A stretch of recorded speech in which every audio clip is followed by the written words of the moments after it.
Dear student, class 10 এর আজকে 23.2 এর যে অঙ্কগুলো রয়েছে 9 এর 1 নম্বর অঙ্কটা করা হলো, এখন 9 এর 2 নম্বর অঙ্কটা করা হবে। ঠিক আছে, দেখো এখানে কি আছে, যদি a সমান b, b সমান কত হয় 45 ডিগ্রি হয়, তাহলে এখানে a এর মান কত ডিগ্রি হবে? 45 ডিগ্রি। 45 ডিগ্রি হবে। গুড। b এর মান কি বলতে হবে? b এর মান কত হবে? 45 ডিগ্রি।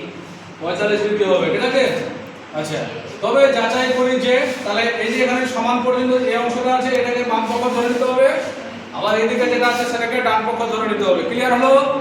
চলো এবার লিখি এখানে LHS, LHS মাঝখানে একটা করে কি করবি? ডট দিবি, একটা করে ডট দিবি, কারণ লেফট হ্যান্ড সাইড ফুল ফর্মটা হচ্ছে।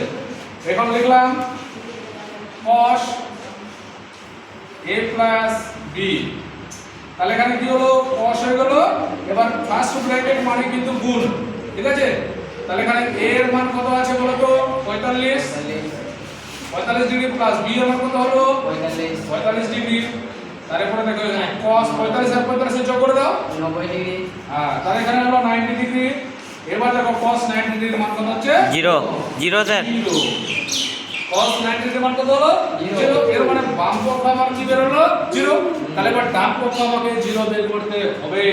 চলো একটা বর্ডার দিলাম, দেখি RHS সমান cos A cos B minus sin A sin B। Right hand side লেখা হলো। এবার দেখো cos A এই জায়গাতে গ্যাপ আছে, এর মানে এখানে একটা মাল্টিপ্লাই চিহ্ন আছে, গুণ অবস্থায় আছে, এখানেও সেম একই গুণ অবস্থায় আছে। আচ্ছা cos A এর মান কত হলো? 45 ডিগ্রি। 45 ডিগ্রি হয়ে গেল। ঠিক আছে, আচ্ছা তারপর এখানে কি আছে? cos B 45 ডিগ্রি হলো।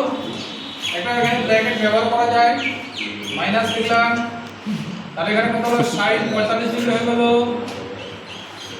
আবার কি হলো? এখানে sin 45 ডিগ্রি হলো।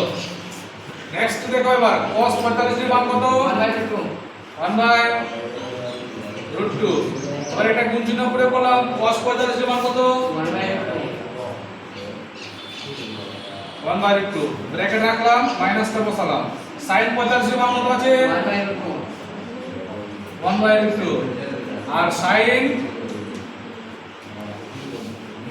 দুটো তো sin আছে, তাই না? আবার এখানে sin কি হলো? তাহলে 45 ডিগ্রি মান কত হলো? 1/√2 হয়ে গেল। এবার দেখো এখানে একের সঙ্গে এক গুণ করব, তাহলে 1 হয়ে গেল। আবার এই জায়গাতে দেখো রুট আছে, এটাতেও রুট আছে, তাহলে শুধুমাত্র আমি এখানে কত লিখব? 2 লিখলাম, মাইনাস এখানে সেম কেস 1/, তাহলে কত আসবে? কত আসবে? 2 আসবে। ঠিক আছে, আচ্ছা তাহলে এখানে দেখো 1/2 আছে, এখানে 1/2 আছে, একসঙ্গে কেটে দিলে কত হবে? তাহলে 0। একসঙ্গে কেটে দিলে কি হবে? 0। চলো 1/2 সমান কি হলো? তাহলে সমান কি হলো? 0 হয়ে গেল। যেরকম ধরে নাও এখানে 1 আমি লিখলাম, -1, তাহলে 1 থেকে 1 মিলে কত থাকে? 0 থাকে। 0 থাকে তো? ঠিক 1/2 থেকে 1/2 মিলে কত থাকে? 0 থাকে। অতএব LHS সমান RHS, ব্র্যাকেটের মধ্যে লিখে দাও √। বুঝা গেল সবারই? Yes sir. ওকে।